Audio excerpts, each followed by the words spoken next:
Welcome to Real Rockford Files, for tales of the paranormal, supernatural, and the flat-out unbelievable. Today I'm going to be sharing ghost stories from Idaho. Let's get into it. Story 1. It all started about 3 years ago. Me and my twin brother Zach went over to my cousin's to spend the night. Let me give you an example of what our house looks like so you can understand my story a little better. You walk in front of the door and you have a choice of stairs you can take. You can go upstairs into the kitchen, or you can go downstairs to the family room. That's where we were. There's a big TV set on the wall, right across from a big couch, and a hallway leading to my cousin's room and the bathroom. We went to bed at about midnight, and we slept in the hallway. I woke up about 3 hours after we went to sleep. I looked over to the family room because I saw a light. I was kind of freaked out, though, because I knew that I turned the TV off before I went to sleep. I looked over there, and there was a little girl standing really close to the TV with a little white dress on. What was so weird about this little girl was that she was kind of see-through. I looked over, and my brother and cousin were still fast asleep. I nudged my brother and told him to wake up. He did, and we woke up our cousin. We all saw it, but everyone we told just didn't believe us.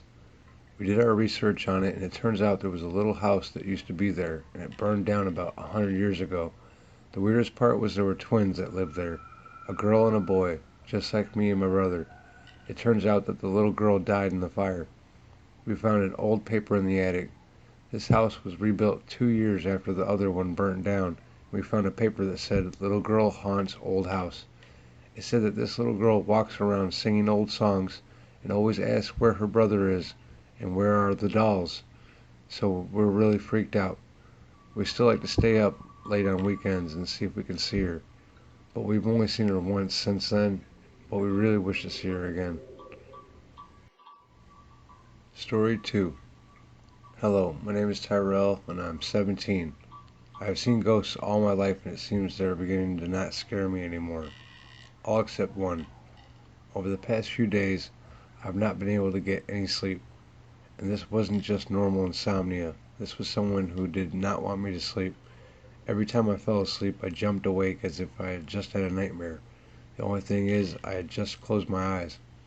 The other night, I was sleeping on my couch, and I jumped awake only to see a figure sitting on the back of the couch.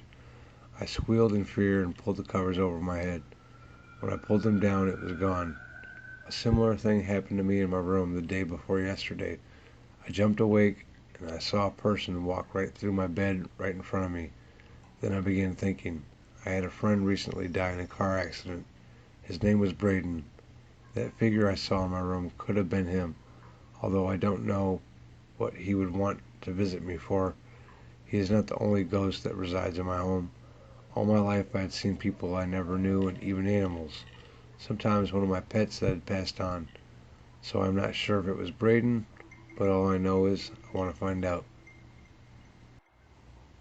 Before I move on to the next story, I would like to point out that a majority of my viewers aren't subscribed.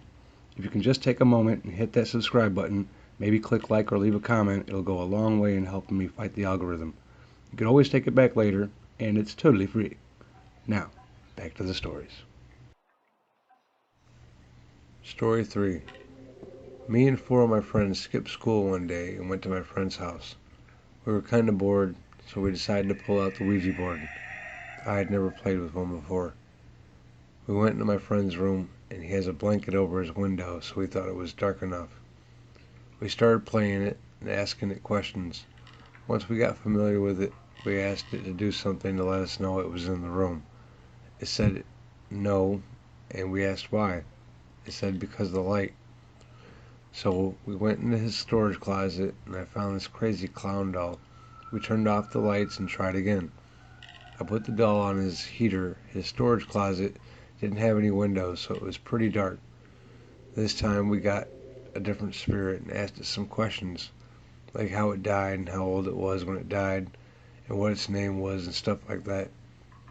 We put the clown on top of his heater and asked the spirit to move the clown doll to prove it was really there. He said he would, and we all listened as hard as we could to see if it did. We didn't hear anything, and it was too dark to tell, so we just kept playing it like usual. When we turned the lights back on, the doll was sitting right next to me. Story 4. There have been a few accounts in my parents' house, but this one seems to stand out the most. It was right after Christmas 2002, and my mom, my oldest sister, and me were sitting in the living room just talking.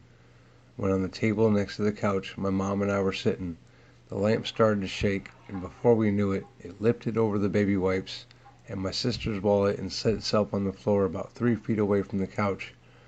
I know it didn't fall because I watched it literally float over the wallet and baby wipes. This lamp weighs about 30 pounds and is quite bulky. We tried to blow it off, but how could you ignore something like that? We have had other things happen, like sometimes when I am in my mom's bedroom taking a nap, I could smell a rose-like perfume, and something has literally shaken my shoulder, called my name, and told me to wake up. It's not scary. In some way it is comforting. My mom has smelled the same smell, and something has also told her to wake up or call her name. We moved into this house about 10 years ago and have had many things happen. Some things quit happening after I became a Christian, but stuff like the rose perfume and sometimes the feeling someone is watching me is always still there. Story 5. In the summer of 2004, I moved with my husband and 2-year-old daughter from Wyoming to Pocatello, Idaho. The apartment we moved into was actually a house that was built sometime in the 1920s and had been converted into 3 apartments. We lived in the downstairs apartment on the left-hand side. We'd only been there a few weeks when weird things started happening. At first, they were pretty benign and easily explained away, such as objects disappearing inexplicably only to reappear in the exact location I had left them. There were also strange noises, especially at night.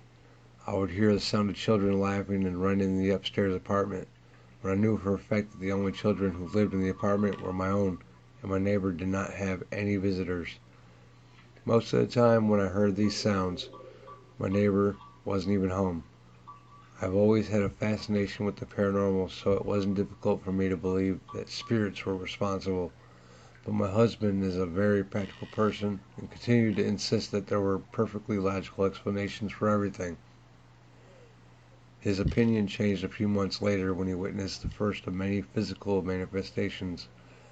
He would often return home to find an entire roll of toilet paper had been unraveled from the roll and was lying on the floor.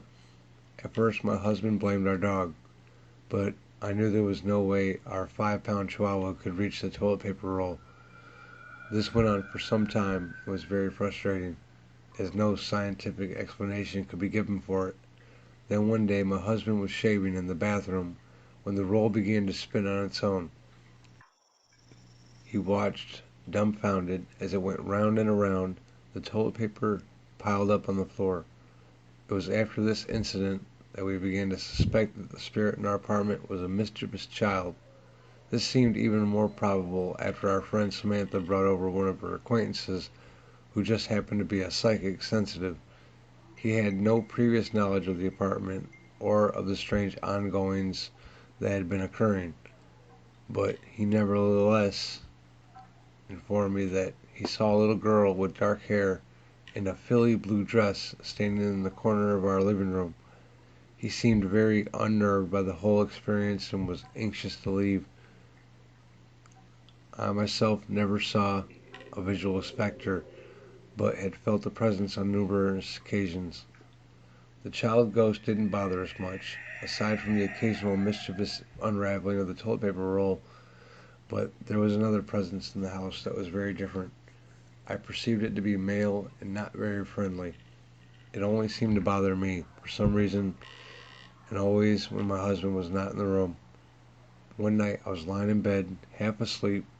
My husband was in the living room, playing video games. My eyes were closed, but I clearly heard heavy footsteps moving through the kitchen.